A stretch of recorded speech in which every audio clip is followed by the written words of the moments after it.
ಆತ ಇನ್ನು 3.5 ವರ್ಷದ ಬಾಲಕ. ಆತ ದೊಡ್ಡವನಾದ ಮೇಲೆ ಪೊಲೀಸ್ ಆಗಬೇಕೆಂಬ ಮಹದಾಸೆ ಹೊಂದಿದ್ದು ಈಗಲೇ ಕಾಕಿ ತೊಟ್ಟು ಕದರ್ ತೋರಿಸಿದ್ದಾನೆ.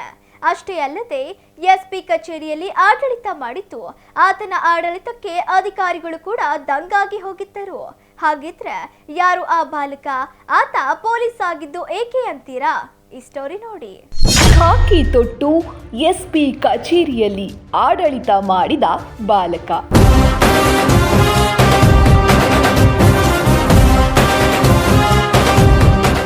ಪೊಲೀಸ್ ಆದ 3.5 ವರ್ಷದ ಪುಟ್ಟ ಕಂದಮ್ಮ.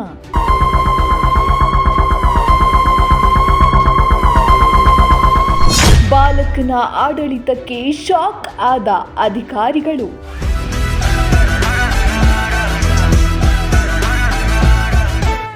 ಖಾಕಿ ತೊಟ್ಟು ಎಸ್ಪಿ ಕಚೇರಿಗೆ ಖಡಕ್ ಎಂಟ್ರಿ ಕೊಟ್ಟ 3.5 ವರ್ಷದ ಪುಟ್ಟ ಬಾಲಕ. ಬಾಲಕನಿಗೆ ಹೂಗುಚ್ಛ ನೀಡಿ ಬರಮಾಡಿಕೊಂಡ ಎಸ್ಪಿ. ಈ ದೃಶ್ಯ ಕಂಡು ಬಂದಿದ್ದು ದಾವಣಗೆರೆ ಜಿಲ್ಲಾ ಪೊಲೀಸ್ ವರಿಷ್ಠಾಧಿಕಾರಿ ಕಚೇರಿಯಲ್ಲಿ.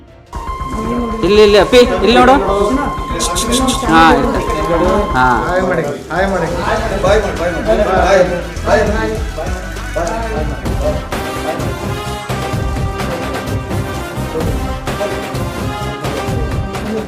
ಹೌದು, ಖಾಕಿ ತೊಟ್ಟು ಎಸ್ಪಿ ಕಚೇರಿಗೆ ಆಗಮಿಸಿದ ಈ ಪುಟ್ಟ ಬಾಲಕನ ಹೆಸರು ಹಿತಾರ್ಥ್.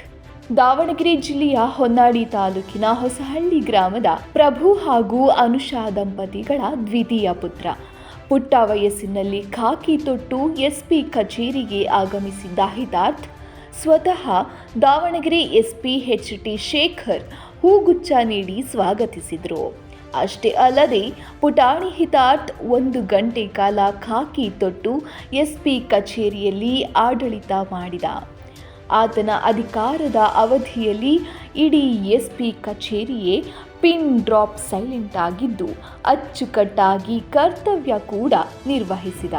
ಮಗುಗೆ 1.5 ವರ್ಷ 7 ತಿಂಗಳು 8 ತಿಂಗಳು ಇರ್ಬೋದು. ಆ ಸಮಯದಲ್ಲಿ ಸ್ವಲ್ಪ ಜ್ವರ ಬರ್ತಾಯಿತ್ತು. ಜ್ವರ ಬಂದಾಗ ಅಲ್ಲಿ ಲೋಕಲ್ಲಾಗಿ ತೋರಿಸಿದ್ರು. ಅದು ಆಮೇಲೆ ಅದು ಏನು ಬಿಡೋ ಅನ್ಕೊಂತ ಇದ್ದರು. ಕೊನೆಗೆ ಒಂದು ದಿವಸ ಶಿವಮೊಗ್ಗ ಹೋಯಿದ್ರು ದಿಢೀರಂತ ಹೋದರೆ ಅಲ್ಲಿ ಪ್ಲೇಟ್ಲೆಟ್ ಕಡಿಮೆ ಆಗಿದ್ದಾವೆ ಅಂತ ಹೇಳಿದರು. ಹೇಳಿದ ಕೂಡಲೇ ತಕ್ಷಣಕ್ಕೆ ನಾವು ಮಣಿಪಾಲಿಗೆ ಹೋದ್ವಿ. ಮಣಿಪಾಲ್ ಹೋದಾಗ ಬ್ಲಡ್ ಕ್ಯಾನ್ಸರ್ ಅಂತ ರಿಪೋರ್ಟ್ ಗೊತ್ತಾದ್ಮೇಲೆ ನಾವು ಅಲ್ಲೇ ಸುಮಾರು ಒಂದು 9-10 ತಿಂಗಳು ಅಲ್ಲೇ ಅಡ್ಮಿಟ್ ಆಗಿ ಮಗುನ ಅಲ್ಲೇ ಈಗಲೂ ಪ್ರೆಸೆಂಟ್ ಟ್ರೀಟ್ಮೆಂಟಲ್ಲಿ ಇದ್ದಾನೆ. ನಾಳೆ ಹೋಗಬೇಕು. ಅಸೇ ಏನು ಅವನಿಗಿನ್ನೂ ಅಷ್ಟೊಂದು ಪ್ರಜ್ಞಾವಂತ ಏನಲ್ಲ. ತಂದೆ ತಾಯಿಗೆ ಏನಪ್ಪ ಅಂದರೆ ಏನೇನೋ ಇರ್ತಾವಲ್ಲ ಮಕ್ಕಳು ಅಂದಾಗ ಹಲವಾರು ಆಸೆಗಳು. ನನ್ನ ಮಗ ಆಗಿರಬೇಕು ಈಗಿರಬೇಕು ಅಂತ ಅವರು ಭಾಳ ಡಿಸಪಾಯಿಂಟ್ ಆಗ್ಬಿಟ್ಟಿದ್ದಾರೆ ಈ ರೀತಿ ಆಗಿರೋದ್ರಿಂದ. ಸುಮಾರು ಸಾಮಾನ್ಯ ಕಾಯಿಲೆ ಅಲ್ಲ, ಇಂಥ ಮಗು ಇನ್ನೂ ಪ್ರಜ್ಞೆನೇ ಇಲ್ಲ ಅಂಥ ಒಂದು ಅವಸ್ಥೆ ಒಳಗೆ ಮಗುಗೆ ಇಂಥ ಪರಿಸ್ಥಿತಿ ಬಂತಲ್ಲ. ಅವರು ಸ್ವಲ್ಪ ಕ್ಷಣಿಸಿದರು. ಆದರೆ ದೇವ್ರ ಮೇಲೆ ಭಾರ ಹಾಕ್ಬಿಟ್ಟು ಏನೋ ಪ್ರಯತ್ನ ಮಾಡಿದರು, ಫಲಿಸಿದೆ. ಇನ್ನು ಇಂಥ ಒಂದು ಕಾಯಿಲೆ ಬಂದಾಗ ಯಾವುದೇ ಒಂದು ತಂದೆ ತಾಯಿಗಳಾಗಲಿ ನರ್ವಸ್ ಆಗೋಂಥ ವ್ಯವಸ್ಥೆ ಏನಿಲ್ಲ. 3.5 ವರ್ಷದ ಹಿತಾರ್ಥ್ ಕಳೆದ 2 ವರ್ಷಗಳಿಂದ ಮಾರಕ ಕ್ಯಾನ್ಸರ್ ಕಾಯಿಲೆಯಿಂದ ಬಳಲುತ್ತಿದ್ದಾನೆ. ಹಿತಾರ್ಥ್ ತಂದೆ ಪ್ರಭು ಆತನನ್ನು ಪೊಲೀಸ್ ಅಧಿಕಾರಿ ಮಾಡಬೇಕೆಂದು ಸಾಕಷ್ಟು ಕನಸು ಕಟ್ಟಿಕೊಂಡಿದ್ದರು. ಆದರೆ ಇದೀಗ ಕ್ಯಾನ್ಸರ್ ಕಾಯಿಲೆ ಅವರ ಕನಸನ್ನು ನುಚ್ಚು ನೂರು ಮಾಡಿದೆ. ಈ ವಿಷಯ ದಾವಣಗೆರೆ ಎಸ್ಪಿ ಶೇಖರ್ ಎಚ್.ಟಿ. ಅವರ ಗಮನಕ್ಕೆ ಬರುತ್ತಿದ್ದಂತೆ ಮಗುವಿನ ತಂದೆಗೆ ಸಮಯ ನೀಡಿದ್ದಾರೆ. ತಂದೆ ಮತ್ತು ಕುಟುಂಬದ ಆಸೆಯಂತೆ ಕ್ಯಾನ್ಸರ್ ಪೀಡಿತ ಮಗು ಹಿತಾರ್ಥನನ್ನು ಪೊಲೀಸ್ ಅಧಿಕಾರಿಯಾಗಿ ಎಸ್ಪಿ ಕಚೇರಿಯಲ್ಲಿ ನೋಡುವಂತೆ ಮಾಡಿದ್ದಾರೆ. ಅಲ್ಲದೆ ಮಗು ಜೊತೆ ಎಸ್ಪಿ ಕೆಲ ಸಮಯ ಕಳೆದು ಅವರ ಕುಟುಂಬಸ್ಥರಿಗೆ ಧೈರ್ಯ ತುಂಬುವ ಕೆಲಸ ಮಾಡಿದ್ದು ಕುಟುಂಬಸ್ಥರಲ್ಲಿ ಸಂತಸ ಇಮ್ಮಡಿಗೊಳಿಸುವಂತೆ ಮಾಡಿದರು.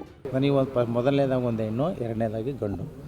ಅದೇನಾಯಿತು ಅಂದರೆ 1.5 ವರ್ಷ ಮುಗಿದಾಗ ಜ್ವರ ಬಿಟ್ಟು ಬರ್ತಾಯಿತ್ತು. ನಾವು ಅಲ್ಲಿ ಲೋಕಲ್ ಹಾಸ್ಪಿಟ್ಲಲ್ಲಿ ತೋರಿಸಿದ್ವಿ. ಅವರು 1 ಪಟ ನೋಡಿದ್ರು, 2 ಪಟ 3 ಸರಿ ನೋಡಿದ್ರು. ಇದು ಏನಾಯಿತು ಅಂದರೆ ಅಲ್ಲಿ ಅವ್ರು ಹೇಳಿದರು ಕಬ್ಬಿಣದ ಅಂಶನ ಕಡಿಮೆ ಆಗಿರಬೇಕು, ಆ ಥರ ಇದ್ದರೆ ಬ್ಲಡ್ ಕಡಿಮೆ ಆಗಿ. ಇವಾಗ ಏನಾಯಿತು ಅಂದರೆ ಟೋಟಲಿ ಬ್ಲಡ್ ಕಡಿಮೆ ಆಗಿಬಿಡ್ತು, 5 ಬಂದುಬಿಡ್ತು. ಹಾಗಾಗಿ ಅವರೆಲ್ಲ ಮಣಿಪಾಲ್ ಹೋಗಿ ಇದು ಬ್ಲಡ್ ಕ್ಯಾನ್ಸರ್ ಅಂತ ಹೇಳಿದ್ರು. ಏನು ಸರ್ ಮೊಬೈಲಲ್ಲಿ ತೋರ್ಸನ್ನು ಅವನಿಗೆ ಅಷ್ಟು ಮಾತಾಡೋಕ್ಕೆ ಬರೋಲ್ಲ. ಹಾಗಾಗಿ ಮಗ ಏನೋ ಎಲ್ಲರಿಗೂ ಇರುತ್ತೆ ಸರ್. ತಂದೆ ತಾಯಿಗೆ ಏನಂದರೆ ಮಕ್ಕಳು ಒಂದು ಉನ್ನತ ಮಟ್ಟಕ್ಕೆ ಬೆಳೀಲಿ ಅಂತ ಇರುತ್ತೆ. ಬಟ್ ಈ ಕಾಯಿಲೆ ಅಂದರೆ ಎಲ್ಲರಿಗೂ ಬೇಜಾರು. ಸರ್ ಈಗ ಟೋಟಲಿ ಪರವಾಗಿಲ್ಲ ಸರ್. ಈಗ ಟ್ರೀಟ್ಮೆಂಟಲ್ಲಿ ಇದೆ ನೀವು ಪ್ರೆಸೆಂಟ್ ಇದೆ. ಡಾಕ್ಟರ್ ಸರ್ ತಿಂಗಳ ಬರೋಕ್ಕೆ ಹೇಳ್ತಾರೆ. ಚೆನ್ನಾಗಿ ನೋಡ್ಕೊಂತಾರೆ ಸರ್. ರಿಕವರಿ ಆಗ್ತಿದೆ ಸರ್ ಮಣಿಪಾಲ್ ಹಾಸ್ಪಿಟ್ಲಲ್ಲಿ. ಒಟ್ಟಿನಲ್ಲಿ ಮುದ್ದು ಕಂದಮ್ಮನಿಗೆ ಸಣ್ಣ ವಯಸ್ಸಿನಲ್ಲಿ ಕ್ಯಾನ್ಸರ್ ಇರೋದು ಎಸ್ಪಿ ಶೇಖರ್ ಸೇರಿದಂತೆ ಪೊಲೀಸ್ ಕಚೇರಿಯ ಸಿಬ್ಬಂದಿಯನ್ನ ಭಾವುಕರನ್ನಾಗಿಸಿತು. ಏನೇ ಆಗಲಿ, ಕಾನೂನು ಕಾಪಾಡುವ ಕಠಿಣ ಹೊಣೆಗಾರಿಕೆಯ ನಡುವೆಯೂ ಮಾನವೀಯತೆ ಮೆರೆದ ಪೊಲೀಸ್ ಅಧಿಕಾರಿಯ ನಡೆ ಸಾರ್ವಜನಿಕರ ಮೆಚ್ಚುಗೆಗೆ ಪಾತ್ರವಾಗಿರೋದಂತೂ ಸತ್ಯ.